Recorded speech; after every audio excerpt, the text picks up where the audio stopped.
I look to Samuel to introduce the case for the proposition.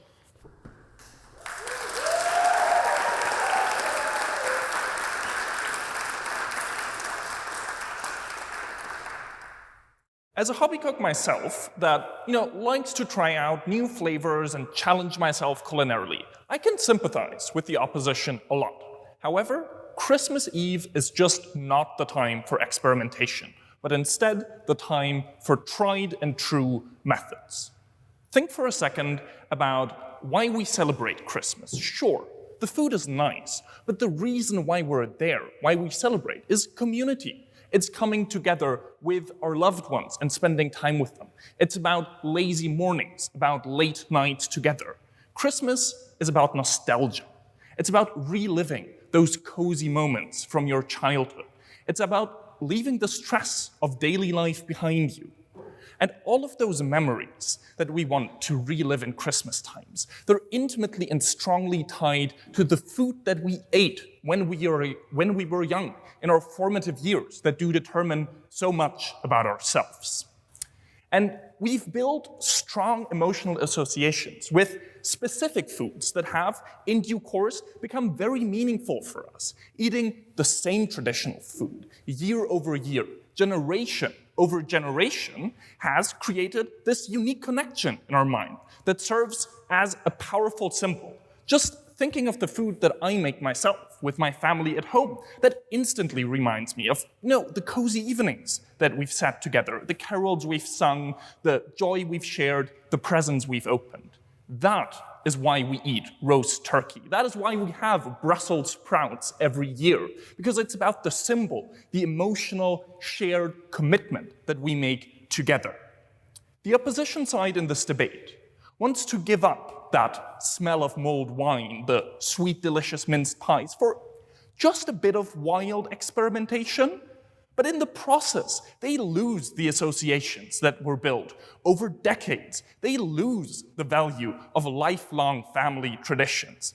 Experiment all you want in the kitchen, but does it really have to be on Christmas Eve? Let's be frank here for a second. Christmas isn't just about happy memories. If you're hosting a Christmas dinner, it can be a boatload of stress. You have to cook a number of different dishes. You have to get your turkey in order, your vegetables, your potatoes. You have to make a salad. God knows how many desserts. And then, on top of that, you have to entertain your guests. You have to keep the kids in check. You have to look great doing all of this and not seem stressed and, create a festive atmosphere at the same time. To top it all off, as much as we love our families, and we do, some of them can be very picky eaters. There's always at least one aunt that just refuses to eat dishes with onions in them. There's at least two people with allergies that are incredibly hard to accommodate, and probably one grandparent who just, on principle, will not eat things that look too exotic. So when I want a stress-free Christmas day, the last thing I'll do is try and convince Uncle Terence that miso soup is not scary and he can actually eat it. I will absolutely not go through the hassle of making 3 different versions of my curry because Aunt Doris just can't eat anything spicy, the children don't like the taste of coriander, and Grandpa Arthur thinks that eating an Indian dish is unpatriotic. So traditional Christmas foods ultimately are an easy consensus that everyone can agree on. They're culturally established through years of tradition. They don't involve overwhelming flavors. Now, the opposition might dislike that, but you have to find some common ground here. And, for all the picky eaters in our family, and you all know who you're talking about, they've had their whole life to get used to this one dish. So they'll be able to manage for one evening. So if you just want a relaxed and peaceful Christmas evening with the people in your life that mean the most to you, even if they can be very fussy about food, I ask you to go with the tried and true option.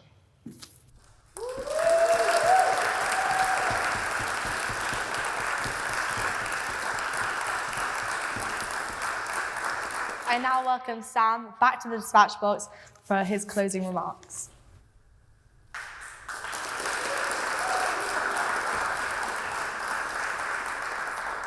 I want to thank Gemma for her arguments. As I've said, I'm not opposed to experimenting with bold flavors and innovative ideas in general. I just think that Christmas Eve is about the worst possible time in the year to do this. So here's my compromise solution. Why not have a normal Christmas dinner? And then, if you're still feeling incredibly experimental, just go crazy with the leftovers. Go ahead, make a curry with your turkey. Maybe bake a tart with your cranberry sauce. I don't know. That way, you can avoid the drama of upending all your valuable holiday traditions, and you still get to live out your own Jamie Oliver fantasy. But let's be honest here for a second. Some of the food combinations we've heard about so far just maybe aren't the best ideas. I love me some pigs in blankets, and I've eaten more sushi than I'd care to admit, but why would you possibly want to combine the two? These are two perfectly fine dishes that absolutely no one needed to be fused into some unholy abomination. I struggle to imagine the Christmas dinner that is meaningfully improved by taking pigs in a blanket and then slathering it in cranberry sauce and then coating it in seaweed and then putting some rice on it. Just why? So Gemma points to some very impressive and scientific-sounding polling results to bolster her position. But as much as I want to believe her, I've lost my faith in the accuracy of public polling opinion a long time ago. For example, over 80% of German drivers report that they believe themselves to be above average drivers in terms of safety. You don't have to study math to realize that something doesn't quite add up. And even if they're right, and all the millennials want innovative food, is that really worth the conflict with all the baby boomers who, according to the same survey, are still set in their conservative ways? All I'm saying is there's already enough to fight about. You do not have to add food to that conversation. You already have politics. So, I think we have to face a painful truth here in this debate.